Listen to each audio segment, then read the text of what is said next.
Hi, welcome to my webpage. One race, the human race. All human is one race, and that's the human race. Okay, let's check out Fox News for a second. Now remember, I told you in an earlier video that I did not go to the inauguration of President Barack Obama. But I did go to the what? The Electoral College count, okay? I went there to view it. Because a president does not become president until what? Those Electoral College votes are counted and certified, right? In Congress, okay? So I was up in the gallery and I watched as he became the first African-American president of the United States of America. Actually, he's half white, half black. He has a white mother, okay, and a Kenyan father. So he's multicultural. Of course, in America, one drop of black blood makes you black, which is a crazy rule, right? It's crazy. It's nonsense. But the reality is that he is the first. They treat him as African American, the first African American president in United States history that we know of. Okay, because they say Harding may have been a person of color too. But anyway, I don't want to go into all that history. But here, check this out. What I've been talking about. They're going to say something on Fox News. Check it out. Made very clear, at least for right now, that the White House and the president is not ready to concede. He's waiting on all of this. If we get to a point where some combinations hit 270, what needs to play out here in your... Okay, I mentioned earlier to you that what? That this is our second Constitution, which was signed on September 17th, 1787. All right? And it went into effect in what, 1789, with George Washington as the first president.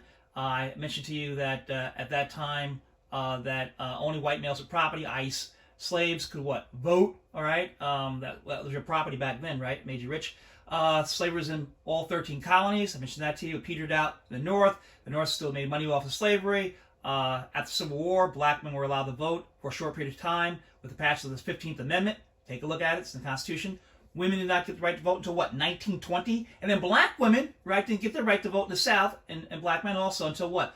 August 6, 1965. Okay, 1965. So here's what happens. At 12 noon on January 20th, okay, that's when a president becomes president. At that point in time, when President Obama became president, the violins were actually playing during the inaugural, right? But at that point, he became president. And even though John Roberts, Chief Justice, messed up with the oath, and President Obama took it again, it doesn't matter, okay? You become president automatically on January 20th at 12 noon. That's in our Constitution. Mind. Well, I think it's a great question, Martha, because there's a lot of rhetoric out there. You know, we first heard this a few weeks back about, you know, what if the president doesn't leave as he pursues all these challenges? And it's really the genius of our system is we don't leave it up to the office holder to decide whether he gets to stay or not. You know, there's a legal process here. Everybody should understand that it gets played out. The states have to finalize their results really between December 8th and December 14th. That's the deadline to get it to Congress. Congress meets on January 6th at 1 o'clock to count the votes.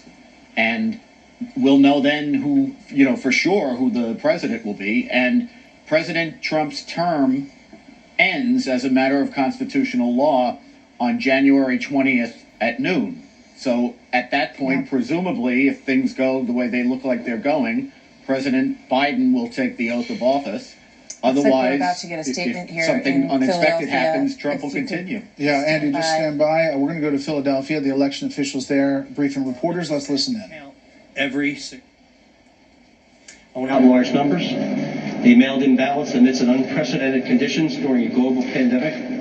They stood in line with neighbors to cast their vote in person. And they have exhibited tremendous patience as they continue to wait for our election staff to count every single vote.